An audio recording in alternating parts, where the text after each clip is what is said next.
रात के साए गहरे हो चुके थे। बाजार के एक सुनसान गोशे में दो नन्हे बच्चे, एक लड़की और एक लड़का सर्दी से कांपते हुए एक दुकान के बंद शटर के करीब दबके बैठे थे। इनकी आंखों में खौफ और बेबसी के साए वादिया थे। इनके कपड़े बसीदा थे, पेट खाली था और चेहरे पर उसी की चादर तनी हुई थी। ये दोनों बहन भाई यतीम थे। चंद माह पहले इनके वालिदैन एक हादसे में चल बसे थे और इनके करीबी रिश्तेदारों ने इन्हें अपना बोझ समझकर घर से निकाल दिया था। इसके बाद वो दर बदर की ठोकरें खाने पर मजबूर हो गए। कभी किसी दुकान के बाहर बैठकर भीख मांगते, कभी किसी होटल के बर्तन धोकर दो वक्त की रोटी हासिल करने की कोशिश करते थे। मगर जिंदगी की सख्तियों ने इन्हें कबल अज वक्त बड़ा कर दिया था। एक रात भी वो दोनों भूखे और थके हुए थे। बड़ी बहन आयशा ने अपने छोटे भाई अली को अपने सीने से लगा रखा था ताकि इसे सर्दी कम लगे। अली की आंखें आंसुओं से भरी हुई थीं। "पापी, हमें खाने को कुछ मिलेगा?" अली ने कपकपाती आवाज में पूछा। आयशा ने अपने आंसू जब्त किए और नरमी से बोली, "हाँ अली, मैं कुछ ना कुछ जरूर ढूंढूंगी, बस तुम हिम्मत रखो।" वो खुद भी जानती थी कि खाने का बंदोबस्त करना आसान नहीं होगा, मगर वो अपने भाई को तसल्ली देना चाहती थी। कुछ लम्हों बाद जब अली नील की वादियों में खो गया तो आयशा आहिस्ता से उठी और करीब गली में चल पड़ी। इसे उम्मीद थी कि शायद किसी होटल के बाहर बचा कुचा खाना मिल जाएगा। चलते चलते वो एक बेकरी के करीब पहुंची जहां रोशनी हो रही थी।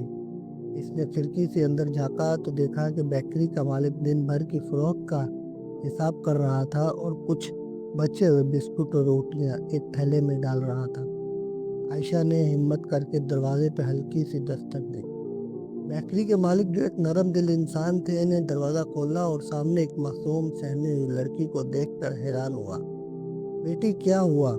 तुम इस वक्त यहाँ क्या कर रही हो?" इसने नरमी से पूछा। आयशा ने लर्जती हुई आवाज में कहा, "चाचा, मैं और मेरा भाई भूखे हैं।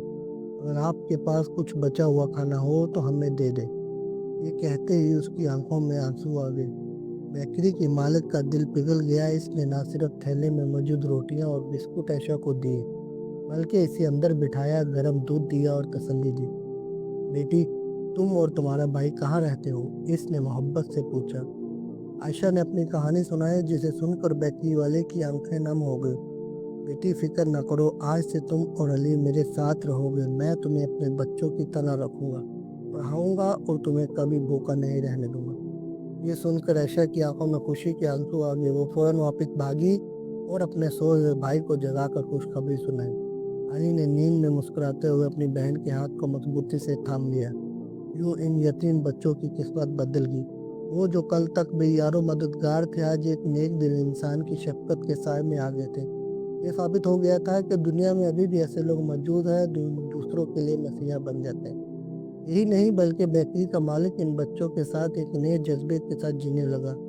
इसने इन्हें स्कूल में दाखिल कराया, कपड़े लेकर दिए और एक बाप की तरह इनका ख्याल रखा।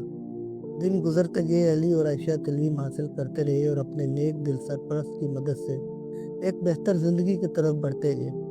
एक दिन आयशा ने अपने सरपरस्त से कहा कि चाचा, आपने हमारे लिए जो कुछ किया हम कभी नहीं भूलेंगे। हम भी बड़े होकर यतीम बच्चों की मदद करेंगे ताकि कोई और बच्चा भूखा और बेसहारगी की तकलीफ ना सह सके। बेकरी के मालिक की आंखों में खुशी के आंसू आ गए। "बेटी, यही असल नीति है। अगर तुम भी किसी और के लिए रोशनी बन सको तो मेरी मेहनत रंग ले आएगी।" जिंदगी की तल्ख हकीकों से नमदर आजमा होकर अली और आयशा ने न सिर्फ अपनी किस्मत बदलने में कामयाब हुए, बल्कि इन्होंने दूसरों के लिए भी रोशनी का एक चिराग जला दिया। आज वो दोनों एक फलाही अदारा चला रहे हैं जहाँ यतीम बच्चों को सहारा दिया जाता है, इन्हें तालीम दी जाती है और जिंदगी गुजारने का सलीका सिखाया जाता है। वो दोनों इस बात की जीती जागती मिसाल बन चुके हैं कि अगर कोई नेक नियति और हिम्मत के साथ आगे बढ़े तो वो सिर्फ अपने बल्कि दूसरों की जिंदगी भी संवार सकता है। बेकरी के मालिक ने भी अपने कारोबार को मजीद बढ़ाया और ज़्यादा से ज़्यादा बेसहारा बच्चों की मदद करना शुरू कर दी। आयशा और अली की तरह कई दूसरे बच्चों को भी इसने सहारा दिया और उनकी तालीम और तरबियत में अपना किरदार अदा किया। वक्त गुजर गया और अली एक कामयाब डॉक्टर बन गया, जबकि आयशा ने यतीम बच्चों के लिए एक बड़ी तंजीम कायम कर दी। वो दोनों मिलकर इन बच्चों के मुस्तकबिल को संवारने में मसरूफ हो गए। इनकी कहानी एक मिसाल बन गई और इनके इस सफर ने कई लोगों के दिलों में उम्मीद की एक नई रोशनी जला दी। عائشہ ہر روز اپنے ماضی کو یاد کرتی ہے، سوچتی ہے کہ اگر بیکری کے مالک نے ان کا ہاتھ نہ تھاما ہوتا تو شاید آج بھی وہ بھوک اور سردی سے لڑ رہے ہوتے۔ علی نے بھی اپنے کلینک میں ایسے بچوں کا خاص خیال رکھنا شروع کر دیا جو علاج کے لیے پیسے نہیں دے سکتے تھے۔ بیکری کے مالک کو اس بات پر فخر تھا کہ اس کی ایک نیکی نے صرف 2 بچوں کی بلکہ بے شمار یتیموں کی زندگی بدل دی۔ عائشہ اور علی کی محنت اور قربانیوں نے انہیں معاشرے میں ایک اعلیٰ مقام دیا۔ لوگ انہیں عزت اور محبت سے دیکھتے اور ان کی کہانی سنتے ہی ہر دل نرم پڑ جاتا۔ آج وہ نہ صرف اپنی زندگی سنوار چکے تھے بلکہ بے شمار معصوم جانوں کے لیے روشنی کی کرن بھی بن گئے تھے۔ یہ کہانی اس بات کا ثبوت ہے کہ نیکی کبھی ضائع نہیں جاتی۔ اگر ہم کسی کی مدد کرتے ہیں تو قدرت کسی نہ کسی شکل میں ہمیں اس کا صلہ ضرور دیتی ہے۔ بیکری کے مالک نے جو نیکی کی تھی، آج اس کی روشنی پورے معاشرے میں پھیل چکی تھی اور بے شمار بچوں کے چہروں پر خوشی کے رنگ بکھر چکے تھے۔ میں دیکھا آپ کو ویڈیو اچھی لگی، ویڈیو کو لائک کریں، کمنٹ کریں، شیئر کریں۔ انشاءاللہ